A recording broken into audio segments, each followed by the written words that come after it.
Cher auditeur, cher ami, imaginez un instant que vous avez la possibilité de recevoir un avertissement crucial, un message divin qui pourrait changer le cours même de votre vie. Un avertissement clair et puissant face aux pièges et aux tromperies incessantes du diable. Si cela était possible, ne seriez-vous pas prêt à écouter avec attention et à prendre des mesures pour protéger votre âme? Dans cette vidéo, nous allons vous révéler l'avertissement final de Dieu aux hommes face aux pièges du diable. Un appel urgent et primordial à ouvrir les yeux sur les stratégies subtiles que Satan utilise pour égarer les croyants.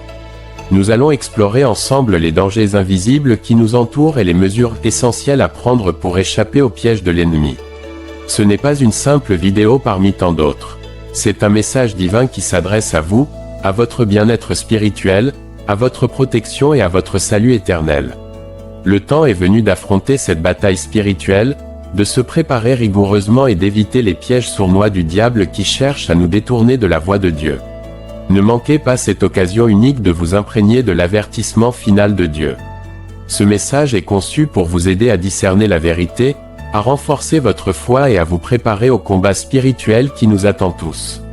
Restez avec nous tout au long de cette vidéo enrichissante et découvrez comment résister aux tentations, trouver une sécurité spirituelle et établir une relation profonde avec notre Créateur. Il est temps d'agir, il est temps de prendre position. Regardez cette vidéo jusqu'au bout, car votre avenir éternel peut en dépendre. Soyez prêts, ouvrez votre cœur et laissez la parole de Dieu vous guider. Le voyage commence maintenant. Le conflit qui existe entre Jésus-Christ et Satan depuis près de 6000 ans arrive à sa fin. Et c'est pourquoi Satan redouble d'efforts pour essayer de contrer le travail de Jésus en faveur de l'humanité. Son objectif est de garder les âmes dans l'obscurité et l'impénitence jusqu'à ce que Jésus termine son ministère sacerdotal, et qu'il n'y ait plus de sacrifice pour les péchés. Quand Satan n'a pas d'obstacle et que le monde et l'Église se montrent indifférents, il n'a pas de souci à se faire, car il ne risque pas de perdre ceux qui sont déterminés à faire sa volonté.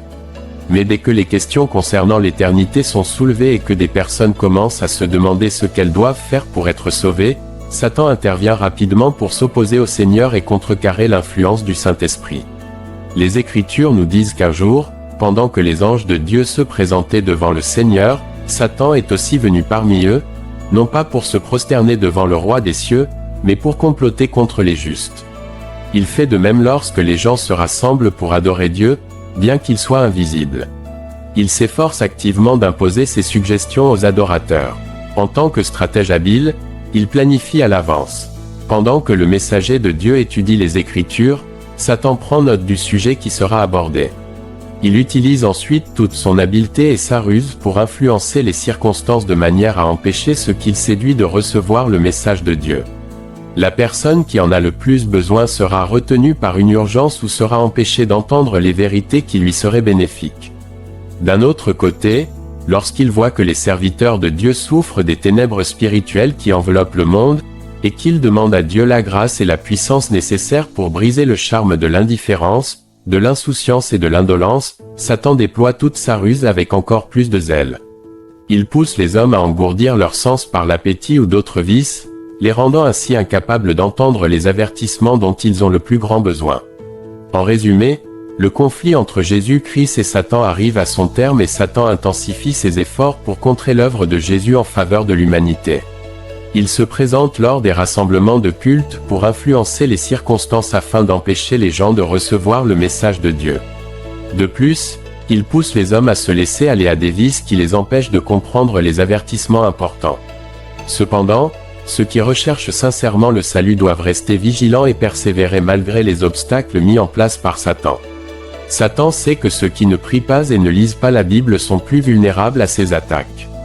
Il utilise divers moyens pour les distraire, comme les critiques constantes envers ceux qui ne pensent pas comme eux. Ces personnes sont ses alliés et cherchent à discréditer ceux qui suivent la vérité et vivent selon les enseignements bibliques. Ils répandent des rumeurs et jettent le doute dans les esprits des gens honnêtes.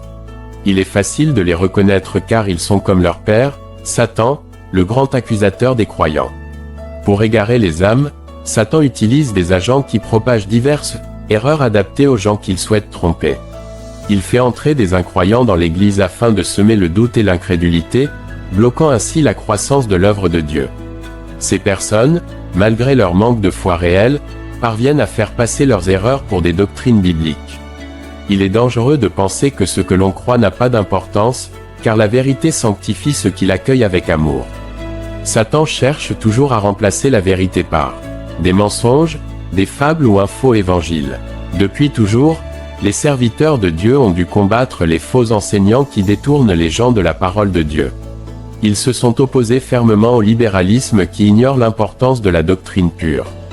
Élie, Jérémie et Paul ont tous résisté avec fermeté aux enseignants qui détournaient les gens de la parole de Dieu. Ils ne donnaient aucun crédit au libéralisme qui négligeait l'importance de la doctrine solide. Il est essentiel de rester vigilant et de ne pas être trompé par les fausses doctrines et les critiques infondées. Il est important de rechercher la vérité en priant et en étudiant la Bible. Satan continuera d'utiliser toutes sortes de distractions pour nous empêcher de nous engager dans la prière et l'étude de la parole de Dieu, car il sait que c'est par là que nous pouvons trouver une véritable transformation. Pour résister à ces attaques, nous devons nous appuyer sur la vérité, nous entourer de personnes qui partagent notre foi et rester fermes dans nos convictions. Nous devons également rester vigilants face aux fausses doctrines et aux critiques injustes, en nous basant toujours sur la parole de Dieu comme notre fondement. Lorsque nous nous méfions et discernons les manœuvres de Satan, nous pouvons demeurer fermes dans notre foi et continuer à grandir dans notre relation avec Dieu. Ne laissons pas les distractions et les critiques nous éloigner de la prière et de l'étude de la parole de Dieu, car elles sont nos armes les plus puissantes contre les assauts de l'ennemi. Les différentes interprétations vagues et fantaisistes des Écritures, ainsi que les nombreuses théories contradictoires présentes dans le monde chrétien, sont le résultat de l'influence de notre grand ennemi. Les divisions et les conflits qui existent entre les différentes églises chrétiennes sont en grande partie causés par le fait de déformer les Écritures pour soutenir des idées personnelles. Au lieu d'étudier attentivement et humblement la parole de Dieu pour comprendre ce que son auteur veut nous dire, beaucoup de gens cherchent uniquement des choses étranges ou originales. Ils utilisent des passages isolés de l'Écriture, hors de leur contexte, parfois en ne citant qu'une partie du verset, alors que le reste du texte donnerait une toute autre signification. Ils imitent ainsi la ruse du serpent en utilisant des déclarations déconnectées qui semblent confirmer leurs propres idées charnelles. Beaucoup de gens tordent délibérément la parole de Dieu pour soutenir des doctrines erronées ou des pratiques non chrétiennes. D'autres utilisent leur imagination pour interpréter les figures et les images de la Bible selon leur fantaisie, sans tenir compte du fait que l'Écriture s'interprète elle-même, ce qui les conduit à présenter leurs rêveries comme des enseignements de la parole de Dieu. Celui qui étudie les Écritures sans humilité et sans désir d'apprendre, pervertit le sens des passages les plus simples et les plus clairs, ainsi que des plus difficiles. Les docteurs de l'Église catholique romaine choisissent les passages de la Bible qui correspondent le mieux à leurs propres objectifs, les interprètent à leur manière, puis les présentent à leur congrégation, tout en leur interdisant d'étudier eux-mêmes les saintes Écritures. Il est préférable de donner au peuple la Bible dans son intégralité, telle que Dieu l'a donnée, plutôt que de lui enseigner des doctrines fausses. Les écrits sacrés sont destinés à guider quiconque cherche à connaître la volonté de son Créateur.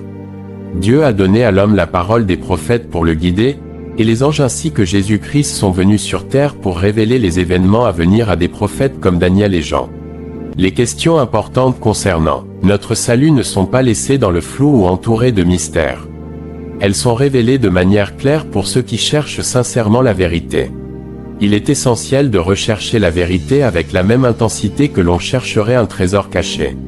Malheureusement, de nombreuses personnes se laissent distraire par des interprétations erronées de la Bible, ce qui conduit à la supplantation de la loi divine et à l'esclavage du péché, malgré la prétendue liberté proclamée. Les avancées scientifiques ont également contribué à égarer de nombreuses personnes. Sans la guidance de Dieu, même les esprits les plus brillants peuvent se perdre en cherchant à concilier science et révélation. Les connaissances humaines, qu'elles soient d'ordre matériel ou spirituel, sont limitées et imparfaites. Il est donc difficile pour beaucoup de les concilier avec les Écritures. Certains en viennent même à douter de l'existence de Dieu et à attribuer à la nature le rôle de l'être suprême, ce qui les conduit vers l'incrédulité. Il est donc crucial de rechercher la vérité avec humilité et ouverture d'esprit, en se laissant guider par la parole de Dieu plutôt que par des interprétations humaines ou des théories fantaisistes. Beaucoup de personnes se laissent séduire par le diable et s'éloignent de la foi. Les hommes ont voulu être plus sages que Dieu en cherchant à comprendre des mystères qui ne leur seront jamais révélés. Si les gens se contentaient d'étudier ce que Dieu a dévoilé sur lui-même et ses plans, ils verraient la grandeur et la puissance de Dieu et se contenteraient de ce qui a été révélé.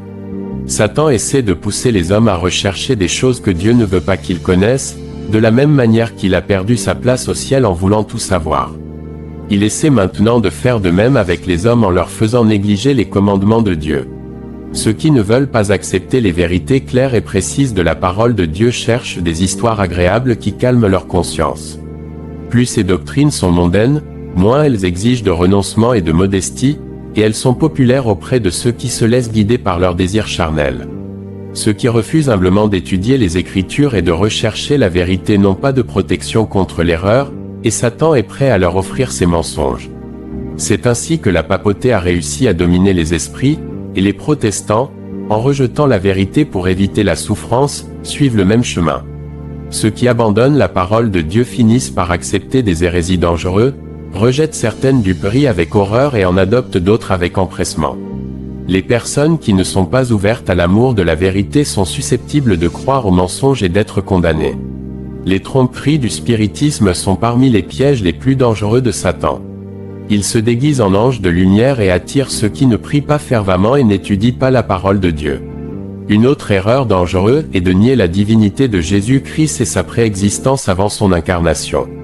Cette théorie contredit clairement les enseignements du Sauveur sur sa nature et sa relation avec le Père. Elle affaiblit non seulement la compréhension de l'œuvre de rédemption, mais aussi la foi en la Bible comme révélation divine. Il est difficile de discuter avec ceux qui rejettent la Bible car aucun argument ne les convaincra. Satan se fait passer pour un être impersonnel afin de semer la confusion. Beaucoup croient que la seconde venue du Seigneur se produit à chaque décès, détournant ainsi l'attention de son retour sur les nuées. Certains affirment que la prière n'est pas efficace, car cela violerait les lois de la nature, mais les miracles sont possibles et Dieu récompense la foi. Jésus et ses apôtres ont réalisé des miracles, et Dieu est toujours prêt à exaucer nos prières. Il est important de rester fidèle à la parole de Dieu et de se méfier des fausses doctrines et des séductions de Satan. De nombreuses fausses doctrines et idées fantaisistes se propagent dans les églises chrétiennes. Ces erreurs peuvent entraîner des conséquences graves en éloignant certains de la vérité de la parole de Dieu. Satan cherche à semer le doute et l'incrédulité envers Dieu et sa parole. Certaines personnes se laissent influencer par l'orgueil, la paresse ou le désir de se distinguer en critiquant la Bible. Pourtant, Dieu a donné suffisamment de preuves pour soutenir notre foi. Il est important de ne pas laisser le scepticisme et l'incrédulité nous éloigner de Dieu. La foi est un fruit de l'esprit qui nécessite un effort persévérant pour grandir. Ceux qui doutent des promesses de Dieu et contestent sa grâce le déshonorent. Au lieu de raisonner sur ce que nous ne comprenons pas, mettons en pratique la lumière que nous avons déjà reçue et nous verrons notre compréhension s'approfondir. En accomplissant les devoirs qui nous sont évidents, nous pourrons progressivement comprendre et mettre en pratique ce qui nous semble encore obscur. Il est important de rester ouvert à la vérité et de ne pas se laisser influencer par l'orgueil, la paresse ou le désir de se distinguer en critiquant la parole de Dieu. Dieu a donné suffisamment de preuves pour soutenir notre foi, et avec l'aide du Saint-Esprit, nous pouvons comprendre les vérités qu'il nous révèle. Ainsi, au lieu de laisser le doute et la critique envahir notre cœur, mettons notre confiance en Dieu et cherchons à réaliser les devoirs qui nous sont clairement indiqués. En agissant ainsi, notre foi se renforcera et nous trouverons la paix et la certitude en Dieu et sa parole. Satan peut tromper ceux qui se laissent séduire et veulent éviter le sacrifice, en leur offrant des mensonges qui ressemblent à la vérité. Mais il ne peut retenir une âme honnête qui cherche la vérité. Jésus-Christ est la véritable lumière qui éclaire tout homme. L'Esprit de vérité est venu dans le monde pour guider les hommes vers la vérité. Si quelqu'un cherche la vérité et fait la volonté de Dieu, il saura si ma doctrine vient de Dieu. Les disciples de Jésus ne sont pas conscients des complots que Satan prépare contre eux, mais Dieu les aidera à réaliser ses desseins. Les épreuves et les tentations sont nécessaires pour leur victoire finale. Les croyants qui comptent sur les promesses de Dieu, confessent leurs péchés et ont des cœurs contrits seront protégés du mal. Les justes sont sous la surveillance de Dieu et il entend leurs prières.